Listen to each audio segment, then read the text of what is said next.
Now that we've formed our hypotheses, made a prediction and established our standard of evidence, and developed our test statistic, it's time that we evaluate whether we believe we've upheld or rejected the null hypothesis.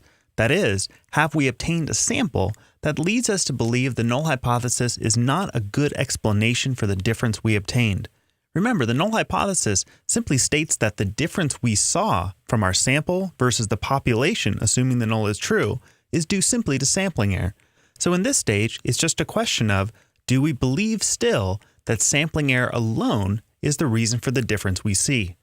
And to do this, all we're trying to do is place our sample in this distribution of sample means. Did we get a sample that exceeded our standard of evidence? And by that I mean a sample that landed us in the critical region.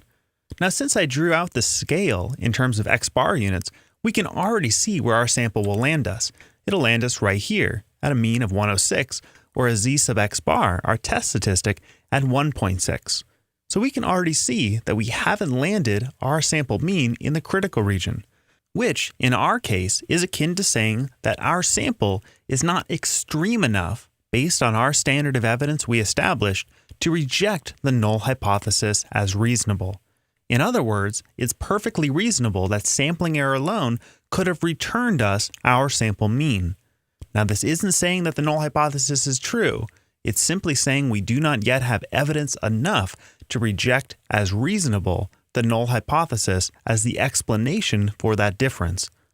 Now, I want you to see that there's another way we could have decided whether we landed ourselves in the critical region, in a way that's going to be more convenient going forward, since we'll work with many different types of test statistics.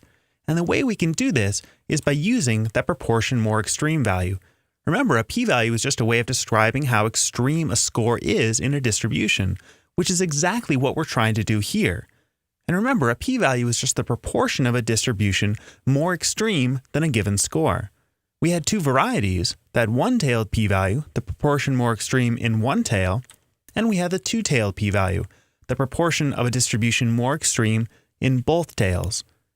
Now in this case, if I were to ask you what the p-value is for our z sub x bar, for that z sub x bar of 1.6, and I wanted to know what the two-tailed p-value is, do you think our two-tailed p-value is more or less than our alpha level? Our alpha level is 0.05, so numerically, is our p-value greater than 0.05? Or is our p-value less than 0.05?